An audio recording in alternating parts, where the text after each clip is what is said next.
Imagine you're scrolling online, maybe looking into a health concern, or checking out a new wellness service. How do you actually know what information to trust? How do you tell the difference between, a helpful fact and what's really just a clever promotion? Today, we're doing a deep dive into the surprisingly complex world of healthcare and health product advertising, specifically here in Singapore. We're focusing on the recent guidance from the Health Sciences Authority, that's the HSA, and the Ministry of Health, MOH. Our mission.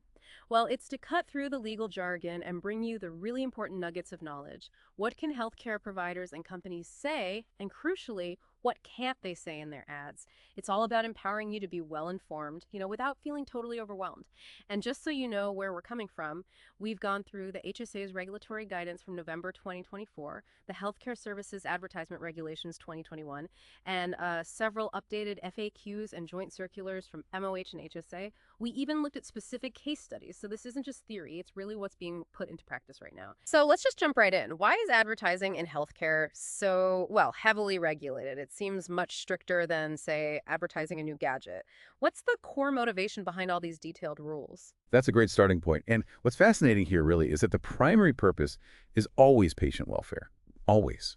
You see, inappropriate advertising, it can encourage unnecessary consumption of services or products, things people don't actually need. So the regulations aim to make sure information is accurate, that it's truthful, and that it doesn't mislead or create unrealistic expectations.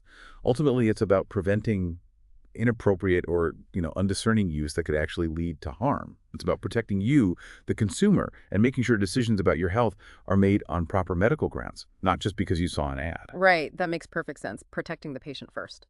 Okay, let's unpack this a bit. When we talk about an advertisement in this context, what exactly are we referring to? Is it just, traditional billboards or TV commercials? The definition is incredibly broad, much broader than most people think. It's the publication of any information that directly or indirectly promotes the sale or use of a health product or a licensable healthcare service. So it's definitely not just the obvious ads. It includes printed stuff like brochures, websites, all the social media platforms, blogs, Facebook, Instagram, TikTok, you name it, mobile apps too, and even electronic direct mailers like newsletters. What's really crucial is that even the offer for sale of a product, or just featuring an image or a description that implies a specific product, can be considered an advertisement. This is true even if there aren't any explicit promotional words like buy now or special offer. The intention behind it and the context of the information published, those are the key things regulators look at. Wow, okay, so it sounds like there are a lot of rules covering a lot of ground. Are they all under one big umbrella, or are different bodies regulating different things? How does that work? Yeah, if we connect this to the bigger picture, you'll see a pretty clear division of labor. It's quite structured. First, you have the Health Products Act, the HPA. That's primarily enforced by the Health Sciences Authority, the HSA. And the HPA regulates the advertisement of health products, things like drugs and devices. Okay, products under HSA. Got it. Then you have the Healthcare Services Act, the HCSA. This one's overseen by the Ministry of Health, MOH. And the HCSA governs the advertisement of healthcare services, so consultations, treatments, procedures. Services under MOH. Makes sense. And on top of that, medical practitioners themselves, the doctors and dentists, they also have to adhere to ethical guidelines from the Singapore Medical Council, the SMC. So yeah, it's definitely a multi-layered approach. The idea is to ensure really comprehensive oversight. All right, let's dive into the health products side first, under HSA and the HPA. What kinds of products are we talking about here, and what's the big sort of red line for advertising them to the public? Okay, health products broadly include therapeutic products, think Western drugs, vaccines, then medical devices, instruments, implants, that sort of thing. And also the more advanced cell tissue or gene therapy products. Therapeutic products get further classified by how they're supplied. Prescription-only medicines, or POMs, pharmacy-only medicines, and then general sales list, GSL, which are like over-the-counter things. Medical devices can also be classified as professional use only, or PUOMDs. Okay, so POMs and PUOMDs, this is where it gets really interesting, right? Yeah. What kinds of health products are absolutely not allowed to be advertised to the general public, and why is that? Yes, this raises a really important question. Why are some things completely off limits for public ads? The guidance is crystal clear on this. Prescription-only medicines, POMs, professional use only medical devices, POMDs, and cell, tissue, or gene therapy products, CTGTPs, are strictly prohibited from being advertised to the public, period. This also applies to any unregistered therapeutic products. And the why behind that. The reason is critical. It comes back to patient safety and clinical judgment. The decision to use these products, it really relies on a medical doctor or dentist professional assessment. It requires a proper, informed discussion with the patient because these things can have significant side effects or risks. You shouldn't be influenced by an advertisement to, pre-select these kinds of serious treatments before you've even spoken to a doctor. So it's about preventing people from asking for specific prescription drugs they saw advertised. Exactly. The prohibition is really extensive. It means no direct brand mentions allowed in public ads, no visuals or descriptions that even allude to a particular POM or PUOMD, no accompanying messages or captions that promote their sale. And it even extends to indirect references. Regulators are wise to attempts to get around the rules. Things like acronyms or deliberate misspellings like, Viagra with an at symbol or Sendo with an asterisk. Oh, okay. Clever but not allowed. Right. Or using creative names or images with identifiers masked out but still hinting at the product. An offer of sale is also prohibited, even if no brand is mentioned. For instance, just offering information on a whole class of drugs, like, say, GLP-1 receptor agonists, if that information is somehow linked to an offer of sale, that's not allowed. Why not, if it's just the class? Because all the drugs currently in that class are POMs, prescription only. So promoting the class, linked to a sale, indirectly promotes POMs. And one more thing. Advertising off-label uses, meaning using a product for something it wasn't specifically approved for, that's also prohibited in ads. Okay, that's quite strict on specific products. What about specific diseases? Can a health product be advertised as a cure for anything? Definitely not for a specific list of serious diseases and conditions. That's another major prohibition. The regulations explicitly forbid advertisements to the public, claiming to prevent, alleviate, or cure conditions like cancer, diabetes, hypertension, sexual function issues, blindness, deafness. There's quite a long list.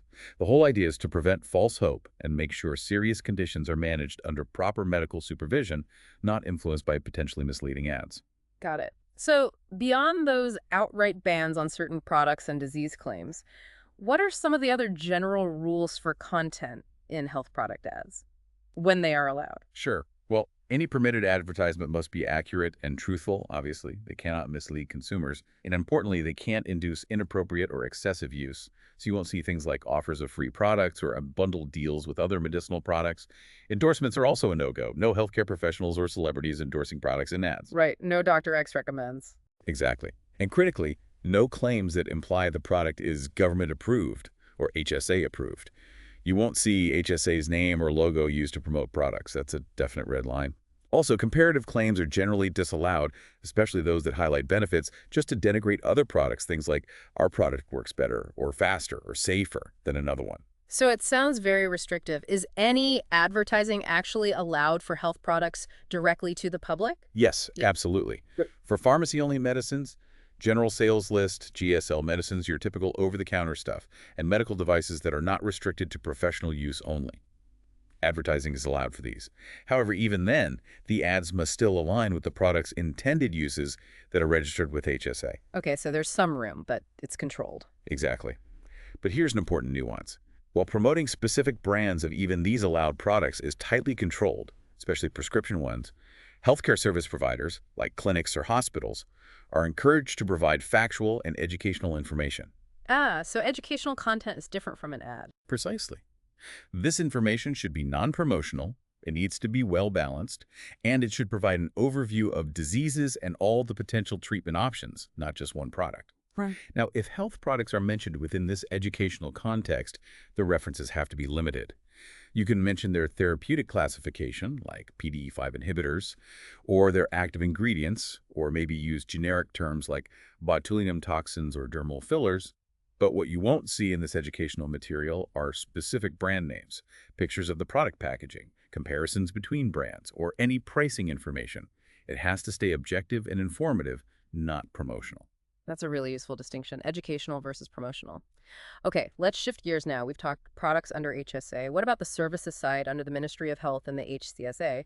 What are the core principles for advertising actual healthcare services? Well, the HCSA aims for very similar outcomes as the HPA, really. It's all about emphasizing accurate and factual information. Fundamentally, any advertisement for a licensable healthcare service, like a clinic's services or a hospital's procedure, must be factually accurate. It needs to be substantiated, something they can prove. And it must be free from exaggeration, falsehoods, misleading statements, or any form of deception. There's also an element of professionalism. The ads need to be presented tastefully, nothing offensive or overly flashy or just in bad taste. They have to uphold the honor and dignity of the healthcare profession. So you won't see ads that imply one provider can get results that others can't achieve, or ads that create unjustified expectations about outcomes. Comparing their services with others, even if they don't name the competitor, is also out, as is deprecating or putting down another licensee's services. Okay, maintaining professionalism and truthfulness. Now, what about those before and after pictures? You see them sometimes in other industries, especially for cosmetic things. Are those okay in healthcare ads here? Good question. And the answer is a very firm no. Absolutely not. This raises an important point. While those images can be compelling in, say, marketing a renovation before and after, photographs, pictures, videos, or films showing how someone looked before and after a treatment, or even just showing the after shot, are strictly prohibited in advertisements for licensable healthcare services. Regardless of the service, even aesthetic ones. Yes, regardless. And it doesn't matter if they might create an unjustified expectation or not, the rule is blanket. They are banned from public ads. The only, and I mean only, exception is showing such images privately to a specific patient during a consultation to discuss potential outcomes for them. Wow, okay. That's a very clear line. It is. And similarly, you also won't find laudatory statements or superlatives. No using words like fastest, best, or safest to describe a healthcare service in an ad. Right. What about patient testimonials or reviews? Those are absolutely everywhere else online. How are they handled? This is another key area of restriction, and it often surprises people. Generally speaking, displaying, publishing, or disseminating reviews, testimonials, or endorsements about a licensable healthcare service in an advertisement is prohibited. Generally prohibited. Are there exceptions? Yes, there are very specific, narrow exceptions. Reviews or testimonials can be displayed, but only within the licensee's approved premises, like inside the clinic waiting room. Or they can be on the licensee's own website or their own official social media account, but only if several conditions are met. The review must have been given directly to the licensee by a patient or their carer. It must not have been given in return for any money or benefit. No paying for reviews.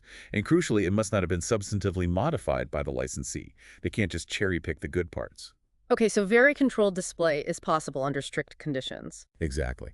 And it's important to note this narrow exception does not apply to assisted reproduction services. Those have even stricter rules.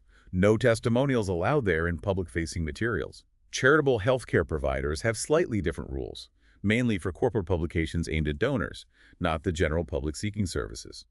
But the overall goal remains the same. Prevent the solicitation or encouragement of undue use of services based on potentially biased personal accounts. That makes sense. Okay, moving to some more recent updates, particularly relevant for telemedicine, which has grown so much. I heard something specific about medical certificates, or MCs. Yes, what's fascinating here is the very specific guidance on MCs in advertising.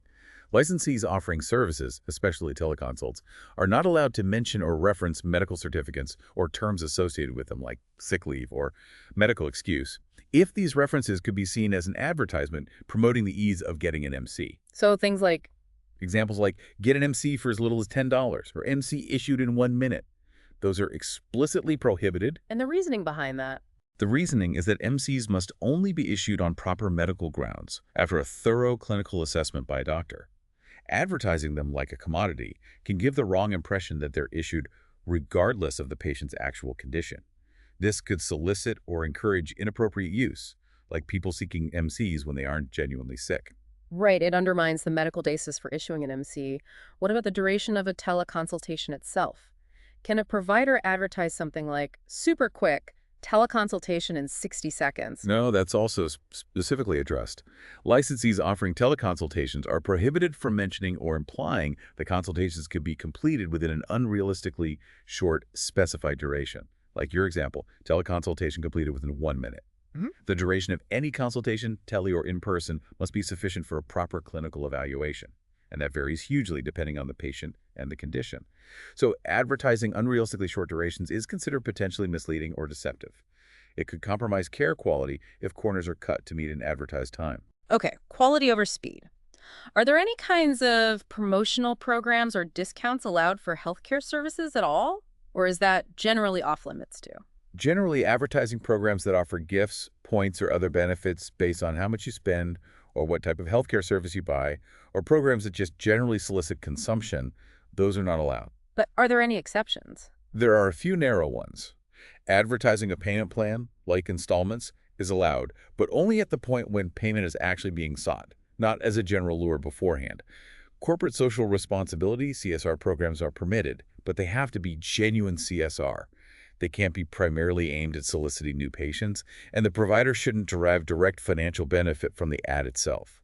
Charitable healthcare providers also have specific allowances for programs that offer services at no charge or a lower charge. But again, the key condition is that these shouldn't be used to solicit new patients broadly. Okay, very limited scope for promotions then. And finally, what about the channels? Where can these service advertisements appear? Are there limits on, say, using social media or email? Right, for advertisements that are not displayed within the licensee's own premises, the permitted channels are mostly traditional media newspapers, magazines, medical journals, brochures. And importantly, the internet is allowed, including websites and mobile apps. Ads can also be put on the external doors or windows of the clinic or hospital, even if they're visible from the outside. But what about more direct methods? That's where the restrictions come in.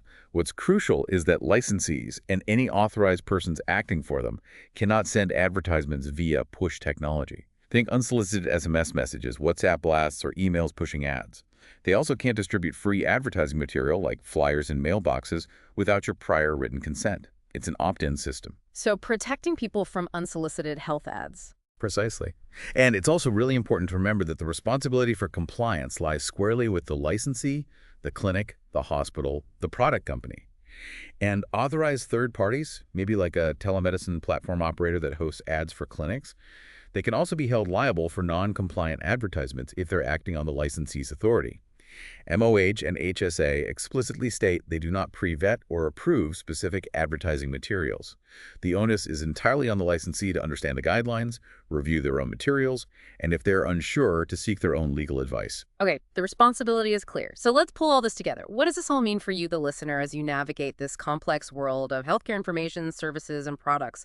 What's the big takeaway here? Well, if we connect this all back to the bigger picture, I think these detailed regulations, both from HSA and MOH, are really designed to create a more trustworthy and transparent healthcare environment for everyone in Singapore.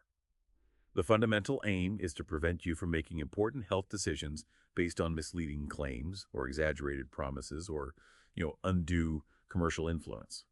Ultimately, these rules empower you to have more informed, meaningful discussions with your actual healthcare professionals, focusing on sound clinical judgment and your individual needs, rather than getting swayed by marketing hype. But, this also raises an important question for the future, doesn't it? As digital health and telemedicine continue to evolve so rapidly, how might these regulations need to adapt? How can they keep pace with new advertising methods, maybe things we haven't even thought of yet, while still maintaining that core principle of patient safety and public trust? What stands out to you about how these regulations really seem to prioritize patient safety, perhaps over purely commercial interest? That's a great point. What a deep dive we've had. We've really unpacked how Singapore's HSA and MOH meticulously regulate both health product and healthcare service advertising. And the core message, as you said, is undeniably clear. These rules are designed first and foremost to protect you, the patient, the consumer. They're there to ensure that the information shaping your health decisions is accurate, ethical, and promotes sound medical choices, not just sales targets. So here's something to think about. As we increasingly rely on digital platforms, apps, and websites for our health information and even for accessing services, consider how these very strict advertising guidelines might influence the future. How might they affect the innovation and accessibility of new healthcare solutions? Do they primarily foster a more responsible, trustworthy landscape? Or could they, perhaps inadvertently, slow down the adoption of genuinely beneficial new approaches because the rules make it harder to communicate about them? It's definitely something to mull over as the healthcare landscape continues its rapid ongoing evolution.